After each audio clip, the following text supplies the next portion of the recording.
Hello students, welcome to magnet mains. मैं रूपाली वर्मा आज आपके लिए लेकर आई हूं आपकी क्लास 12 की हिंदी बुक आरोह भाग 2 का 18वां अध्याय। 18वां अध्याय है श्रम विभाजन और जाति प्रथा। इसमें दो हमारे सामने लेख हैं, एक प्रथम लेख है श्रम विभाजन जाति प्रथा और दूसरा है मेरी कल्पना का आदर्श समाज। ये लिखित है डॉक्टर भीमराव अंबेडकर जी द्वारा। इन्होंने दो बहुत ही गंभीर विषयों पर जो है हमारे सामने रखा है। पहला गंभीर विषय है जाति के हिसाब से आपका पेशा निर्धारित कर देना। ठीक है, आप जन्म से पहले ही बच्चे का आप इस जाति को हो, आप ये काम करोगे। यहां पर आपकी क्या प्रतिभा है उसके हिसाब से नहीं, जाति के हिसाब से जो पेशा निर्धारित किया जाता है, इससे बहुत ही प्रखर जो अनुभव होते हैं, जो बहुत ही प्रतिभाशाली लोग होते हैं, उनकी कहीं प्रतिभाएं छिप के रह जाती हैं। एक लेख में उन्होंने ये चीज बताई है और दूसरा जो लेख है मेरी कल्पना का आदर्श समाज, उसमें उन्होंने अपनी विचार बताए हैं कि मैंने जो कल्पना देखी है कि एक आदर्श समाज कैसा होना चाहिए, उस लेख को इन्होंने हमारे सामने रखा है। तो चलिए इन दोनों ही लेखों को हम प्रतिपाद्य भी देखेंगे और इनका सारांश भी देखेंगे। तो सबसे पहला जो हम देखने जा रहे हैं श्रम विभाजन और जाति प्रथा।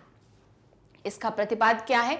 यह पाठ अंबेडकर जी के विख्यात भाषण एनिहिलेशन ऑफ कास्ट यानी 1936 में पर आधारित है। इसका अनुवाद ललित सिंह यादव ने जाति भेद का उच्छेद शीर्षक के अंतर्गत किया। अब उन्होंने उस भाषण को जो है अनुवादित किया, वो इंग्लिश में था, उसको इन्होंने हिंदी में अनुवादित किया और किसमें इन्होंने छपाया? उनका जाति भेद का उच्छेद शीर्षक नाम की पुस्तक में इनका ये निकला था। यह भाषण जाति पाति तोड़क मंडल, अब यहां पर भी देखिए अलग अलग मंडल है, जाति पात तोड़क मंडल, लाहौर के वार्षिक सम्मेलन 1936 के अध्यक्षीय भाषण के रूप में तैयार किया गया था। मतलब इस भाषण को लिया गया था, अनुवादित किया गया और उस मंडल के अधिवेशन में बोला गया। परंतु इसकी क्रांतिकारी दृष्टि से आयोजकों की पूर्ण सहमति ना बन सकने के कारण सम्मेलन स्थगित हो गया। अब यहां पर यह सम्मेलन नहीं हो पाया, कारण क्या था? क्योंकि यहां के जो आयोजक थे उनकी सम्मति नहीं बन पाई, इसलिए ये आयोजन नहीं हो पाया और ये भाषण नहीं बोला गया। ये हमने इसका प्रतिपाद देखा क्या था। अब इसका सारांश देखेंगे। लेखक कहता है कि आज के युग में भी जातिवाद के पोषकों की कमी नहीं है। समर्थक कहते हैं कि आधुनिक सभ्य समाज कार्य कुशलता के लिए श्रम विभाजन को आवश्यक मानता है। इसमें आपत्ति यह है कि जाति प्रथा श्रम विभाजन के साथ साथ श्रमिक विभाजन का भी रूप लिए हुए है।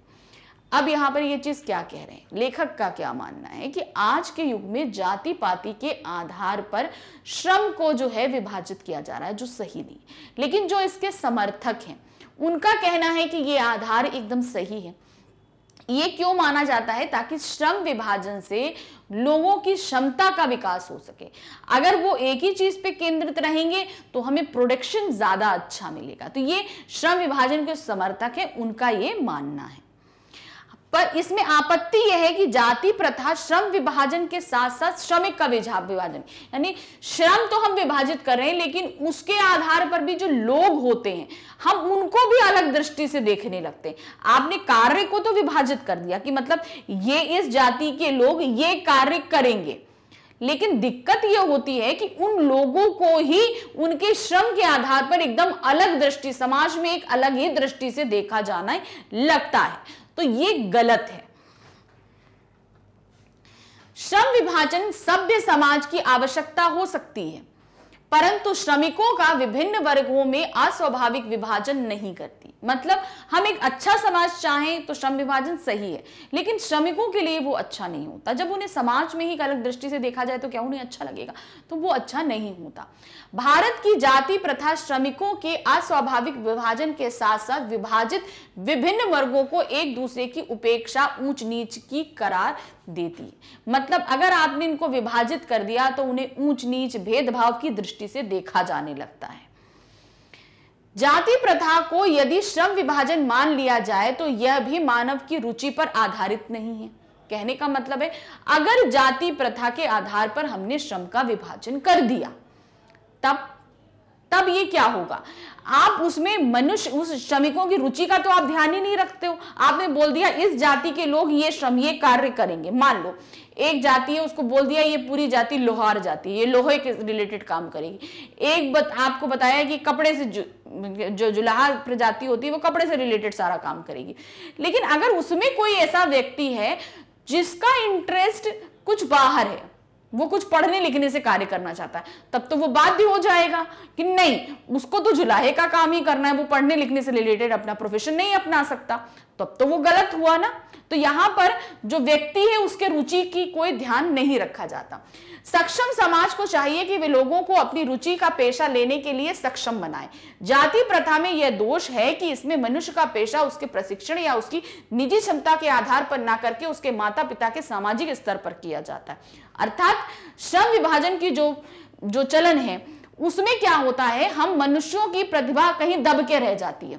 मान लो कोई बहुत अच्छा लेखक है, वो लिखना चाह रहा है, तो उसकी जो प्रतिभा है वो तो दब के रह गई। तो ये चीज नहीं होनी चाहिए। ये अच्छे समाज के लिए इंसान की क्षमता के अनुसार ही उसको पेशा देना चाहिए, जाति के हिसाब से।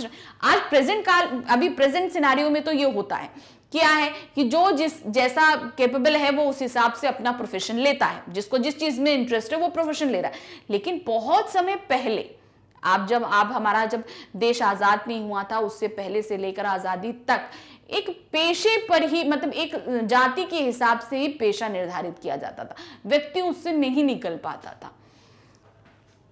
यह मनुष्य के जीवन भर के लिए एक पेशे में बांध देती है। ऐसी दशा में उद्योग धंधों की प्रक्रिया व तकनीक में परिवर्तन से भूख से मरने की नौबत आ जाती है। हिंदू धर्म में पेशा बदलने की अनुमति ना होने के कारण कई बार समस्या उभर कर आती है। अब क्या होता है, जब पेशे में बंधे होते हैं तो कभी कभी व्यापार विस्थापित होते हैं, मतलब अर्थात ऐसे समझिए कि कभी कोई उद्योग धंधा बंद हो गया, कभी कोई व्यापार बंद हो गया, तो उनसे रिलेटेड जो लोग आते हैं उनका तो काम छूट गया। अब जब वो काम छूट गया तो वो किसी दूसरे पेशे को अपना नहीं सकते। उस कंडीशन में क्या होगा, उनके भूखों मरने की नौबत आ जाती है। श्रम विभाजन में एक ये सबसे बड़ी खामी होती है। और हिंदू समाज में ये चीज थी उस समय पहले कि आप अपने श्रम को अपने अनुसार नहीं चुन सकते थे, आपको जाति के अनुसार ही श्रम दे दिया जाता था। जाति प्रथा का श्रम विभाजन मनुष्य की स्वेच्छा पर निर्भर नहीं है। जाति प्रथा का श्रम विभाजन मनुष्य अपनी इच्छा से नहीं ले सकता है। इसमें व्यक्तिगत रुचि या भावना का कोई स्थान नहीं, मतलब एक व्यक्ति की क्या रुचि है, उसकी क्या फीलिंग्स है, इसका कोई भी जगह नहीं होती है। पूर्व लेख ही इसका आधार है, मतलब पूर्व लेख मतलब जन्म के समय ही वो निर्धारित हो जाता है कि ये अगर लोहार है तो ये आगे चल के लोहार ही बनेगा, ये जुलाहा है, मतलब वो बच्चा अपनी माँ की कोख में होता है तभी ये चीज डिसाइड हो जाती है कि वो ये ही बनेगा, उसका पेशा तभी निर्धारित हो जाता है। ऐसी स्थिति में लोग काम में अरुचि दिखाते हैं, और जब जबरदस्ती काम करना पड़ता है तो आप मन से नहीं करोगे तो काम अच्छा होगा, बिल्कुल नहीं हो सकता है। अतः आर्थिक पहलू से भी जाति प्रथा हानिकारक है, क्योंकि यह मनुष्य की स्वाभाविक प्रेरणा, रुचि और आत्मशक्ति को दबाकर उन्हें स्वाभाविक नियमों में जकड़कर निष्क्रिय बना देती है। मतलब अगर देखा जाए तो ये मनुष्य की रुचि को समाप्त कर देती है, क्योंकि जबरदस्ती मनुष्य से काम करा रही। और ऐसी स्थिति में क्या होगा, मनुष्य काम ही अच्छे से नहीं करेगा, आपका प्रोडक्शन अच्छा नहीं होगा, जो मटेरियल निकल के आएगा वो उसकी क्वालिटी नहीं अच्छी होगी। तो कार्य यहां पर कहने का मतलब क्या है कि आप श्रम विभाजन, मतलब जो भी आप श्रम ले रहे हो वो जाति के आधार पर निर्धारित नहीं होना चाहिए, वो मनुष्य की रुचि पर आधारित होना चाहिए कि मनुष्य क्या बनना चाहता है। तो इस तरीके से हमारा जो पहला लेख था श्रम विभाजन, वो हमने खत्म किया। अब हमारा दूसरा जो लेख था क्या है, मेरी कल्पना का आदर्श समाज, हम इसको देखेंगे। पाठ का प्रतिपाद्य, इस पाठ का लेखक ने बताया है कि आदर्श समाज में 3 तत्व अनिवार्यता है, होने चाहिए, समानता, स्वतंत्रता और बंधुत्व। तो ये 3 चीजें उन्होंने इंपॉर्टेंट बताई हैं कि एक आदर्श समाज में जरूर होना चाहिए। इनमें लोकतंत्र सामूहिक दिनचर्या की एक रीति तथा समाज के सम्मिलित अनुभव के आदान प्रदान की प्रक्रिया के अर्थ तक पहुंच सकता है। मतलब क्या है, जब इनमें लोकतांत्रिक समूह, मतलब लोग जब समूह के रूप में अपनी दिनचर्या का कार्य करेंगे तो हमारी रीति यानी कि हम जो कर रहे हैं वो बहुत ही नियमित तौर पर होगी, अच्छे तौर पे होगी, एक आदर्श होगा दूसरों के लिए। चलिए अब इस पाठ के सारांश को हम देखते हैं। लेखक का आदर्श समाज स्वतंत्रता व समता पर आधारित है। यानी यहां पर लेखक की कल्पना में जो आदर्श समाज है हम उसकी बात कर रहे हैं, याद रखिएगा। वो समाज स्वतंत्रता मतलब सबको स्वतंत्रता प्राप्त हो और समानता प्राप्त हो, जाति प्रथा को उन्होंने बिल्कुल भी अलग किया हुआ है। समाज में इतनी गतिशीलता होनी चाहिए कि कोई भी परिवर्तन समाज में तुरंत प्रसारित हो जाए। मतलब वो समाज ऐसा गतिशील होना चाहिए, मतलब उसमें सभी लोग इतने एक्टिव होने चाहिए कि कोई भी परिवर्तन हो वो तुरंत ही सब लोग अपना लें, कोई भी खबर हो तुरंत ही सब तक पहुंच जाए। ऐसे समाज में सबका सब कार्यों में भाग होना चाहिए तथा सबको सबकी रक्षा के प्रति सजग होना चाहिए। मतलब समाज में सभी व्यक्तियों का सभी कार्य, अब ये नहीं कि राजनीतिक अगर कार्य है तो राजनेता ही पार्ट ले, ऐसा नहीं। राजनीति में आम मनुष्य भी पार्ट ले सकता है और उसमें सभी व्यक्तियों की भलाई भी होती है। सबको संपर्क के साधन व अवसर मिलने चाहिए, मतलब एक दूसरे से संपर्क करने के जो साधन हो वो सभी को मिलने चाहिए। यही लोकतंत्र है। लोकतंत्र मूलतः सामाजिक दिनचर्या की एक रीति व समाज के सम्मिलित अनुभवों के आदान प्रदान का नाम है। यानी कि दिनचर्या जो भी हो रही है उसमें जो कुछ भी हो रहा है एक दूसरे से बंटवारे के साथ में वो कार्य करना चाहिए। आवागमन, जीवन व शारीरिक सुरक्षा की स्वाधीनता, संपत्ति, जीविकोपार्जन के लिए जरूरी औजार और सामग्री रखने का अधिकार की स्वतंत्रता पर किसी को कोई आपत्ति नहीं होनी चाहिए। मतलब हमें अपने जीवन व्यतीत करने के लिए जो भी साधन चाहिए उस पर किसी को आपत्ति नहीं होनी चाहिए और सबको वो समान रूप से मुहैया भी होनी चाहिए। परंतु मनुष्य के सक्षम व प्रभावशाली प्रयोग की स्वतंत्रता देने के लिए लोग तैयार नहीं है।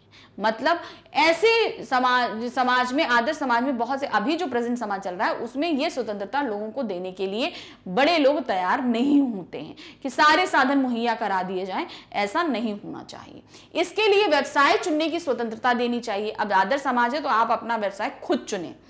इस स्वतंत्रता के अभाव में व्यक्ति दासता में जकड़ जाता है। अगर ये स्वतंत्रता नहीं होगी, मतलब उसे अपने व्यवसाय चुनने की स्वतंत्रता नहीं होगी, तो मनुष्य क्या होगा, वो दासता में, यानी वो किसी की नौकरी में आ जाएगा, नौकर बन जाएगा। तो ये चीजें हो जाती हैं। दासता केवल कानूनी नहीं होती, यह वहां भी है जहां कुछ लोगों की दरों द्वारा निर्धारित व्यवहार और कर्तव्यों का पालन करने के लिए विवश होना पड़ता है।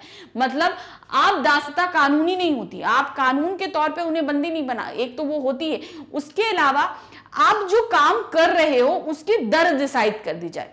जबकि आप मेहनत ज्यादा कर रहे हो मगर उसमें आपको जो पैसा मिल रहा है, जो कुछ भी मिल रहा है, वो आपकी मेहनत के हिसाब से नहीं है, तो वो भी एक दासता ही होती है। आपको ये बाध्य कर दिया जाता है कि इतने में काम करिए और काम ज्यादा बढ़ा दिया जाता है, तो वो भी एक तरह की दासता होती है। फ्रांसीसी क्रांति के नारे में समता शब्द सदैव विवादित रहा। फ्रांसीसी क्रांति जब हुई तो उसमें बराबर जो चीजें होती, लोगों को बराबर चीजें रखने के लिए जो चीज होती है वो हमेशा विवादित रही, मतलब लोगों को बराबरी का स्थान नहीं देना चाहिए। समता के आलोचक कहते हैं कि सभी मनुष्य बराबर नहीं होते। यह सत्य होते हुए भी पृथक महत्व रखता है, क्योंकि समता असंभव होते हुए भी नियामक सिद्धांत है। तो लोग जो बोलते हैं, जो नीति साधक लोग होते हैं, उनका कहने का मतलब है जब सब मनुष्य बराबर नहीं है तो उनमें हम कैसे हर एक अधिकार को बराबर दे दें। कोई ज्यादा व्यक्ति प्रतिभाशाली होता है, कोई ज्यादा कर्मशील होता है, तो हम उसमें समता का अधिकार क्यों सबको बराबर दे दें? जो जैसा है उसके हिसाब से हम उसको देंगे। तो ये चीज होती है। इनमें मनुष्य की क्षमता 3 बातों पर निर्भर है, यानी कि मनुष्य के अंदर क्षमता है तो वो 3 बातों पर निर्धारित करिए। पहला क्या है? शारीरिक वंश परंपरा, यानी कि जो शारीरिक हमें वंश मिल रहा है, जन्म के तौर पर जो मिल रहा है, वो शरीर हमारा कैसा है, अर्थात बलिष्ठ है क्या है, वो उस पर निर्धारित है। सामाजिक उत्तराधिकार, अब परिवार के हिसाब से हमें समाज में क्या चीज मिली है वो चीज डिपेंड करती है। दूसरा, मनुष्य के अपने प्रयत्न, जो मनुष्य आया है वो खुद कितने प्रयत्न करता है। एक दो चीजें तो हमें हेरिडिटी मिली, भाई हमारे जन्म से ही हमको मिली, समाज में अधिकार और शरीर हमें तो जन्म से मिल रहा है, लेकिन मनुष्य कितना प्रयास कर रहा है उस शरीर के साथ, ये तो मनुष्य की कारीगरी पे निर्भर करता है, वो कितना प्रयत्न करता है। इन तीनों दृष्टियों से मनुष्य समान नहीं होते। अगर देखा जाए तो समाज में किसी को अच्छा शरीर मिला, किसी को नहीं मिला, कोई प्रयत्न करता है, कोई नहीं करता। जब मनुष्य कर्म ही नहीं ऐसे कर रहा तो उनको समता क्यों बराबर, मतलब उनको सारे अधिकार हम बराबर क्यों दे। परंतु क्या इन तीनों कारणों से व्यक्ति के असमान व्यवहार करना चाहिए? क्या इन तीनों कारणों के व्यक्ति में ये समझ चाहिए? प्रश्न ये है। असमान प्रयत्न के कारण असमान व्यवहार अनुचित नहीं है, परंतु हर व्यक्ति को विकास के अवसर मिलने चाहिए। मतलब अगर कोई व्यक्ति ज्यादा कोशिश कर रहा है, कोई कम कर रहा है, इस हिसाब से हमें असमानता नहीं करनी चाहिए, लेकिन मौके तो दीजिए। अगर मौके ही नहीं देंगे तो कोई कैसे ज्यादा कम करेगा? तो पहले तो हमें मौके देने हैं ना, तभी तो डिसाइड कर पाएंगे कोई ज्यादा मेहनत कर रहा है या कम मेहनत कर रहा है। लेखक का मानना है कि उच्च वर्ग के लोग उत्तम व्यवहार के मुकाबले में निश्चय ही जीतेंगे, क्योंकि उत्तम व्यवहार का निर्णय ही संपन्नों को ही कराना होता है। अगर हम व्यवहार का देखेंगे तो उसमें तो उच्च वर्ग लोग जीत जाएंगे, क्योंकि वो तो बड़ा ही अच्छा व्यवहार करते हैं। प्रयास मनुष्य के वश में नहीं है, मतलब कोशिश करना मनुष्य के वश में नहीं है, वश में है। मतलब जो कोशिश करी जा रही है वो तो हम अपने वश में कर सकते हैं, जो हमें जन्म से मिली वो तो उसमें हमारा कोई भाग नहीं, लेकिन कोशिश तो हम अपने मन से कर सकते हैं। परंतु वंश व सामाजिक प्रत्यय उसके वश में नहीं होता है। अतः वंश और सामाजिकता के नाम पर असमानता अनुचित है। यानी कि वंश के अनुसार हमें जो चीज मिल रही है उस पे हम असमानता कैसे, जिस पे हमारा जोर नहीं उस पे हमें असमानता क्यों दे? भाई हम जो प्रयत्न कर रहे हैं उस पे हमारा डिसीजन लीजिए ना, कि अगर हम प्रयत्न कम कर रहे हैं तो हमें कम चीज दीजिए, हम ज्यादा कर रहे हैं हमें ज्यादा चीज दीजिए, ज्यादा साधन दीजिए। लेकिन हम जन्म से जो चीज प्राप्त कर रहे हैं उस पे आप कैसे डिसाइड कर सकते हैं कि इस व्यक्ति को इतना मिलना चाहिए या नहीं मिलना चाहिए? ये तो गलत चीज होती है। एक राजनेता को अनेक लोगों से मिलना होता है, उसके पास हर व्यक्ति के लिए अलग व्यवहार करने का समय नहीं होता। मतलब अब एक दिन में बहुत सारे लोगों से मिलेंगे तो सबके साथ अलग अलग व्यवहार करेंगे, ऐसा तो नहीं होता। ऐसे में वह व्यवहार सिद्धांत का पालन करता है, फिर वो ऐसा पालन करता है जो सभी के साथ समान हो, कि सब मनुष्यों के साथ समान व्यवहार किया जाए। वह सबसे व्यवहार इसलिए करता है क्योंकि वर्गीयकरण व श्रेणीकरण संभव नहीं है, क्योंकि जब बहुत सारे लोगों से मिल रहे होते हैं तब हम ये ज्यादा अच्छा व्यक्ति इससे अच्छा व्यवहार करें, वो कम है उससे कम करें, वो बिल्कुल नीचे उससे वैसे करें। जब बहुत सारे लोगों से हम एक साथ मिल रहे होते हैं तब ये वर्गीकरण करना मुश्किल हो जाता है, क्योंकि हम बहुत सारे लोगों से कम समय में मिल रहे होते हैं। समता एक काल्पनिक वस्तु है, फिर भी राजनीतिज्ञों के लिए यही एकमात्र उपाय व मार्ग है। मतलब क्या है? अगर जब तक हम समता समाज में स्थापित नहीं करेंगे कोई भी समाज प्रगति नहीं कर सकता। तो ये था हमारे ये आदर्श कल्पना का आदर्श समाज अंबेडकर जी का। तो इस पाठ में उन्होंने हमको ये बताया कि समता स्वतंत्रता ये बहुत ही आवश्यक है एक आदर्श समाज के लिए। इनका क्या कारण है ये भी इन्होंने हमको बताया।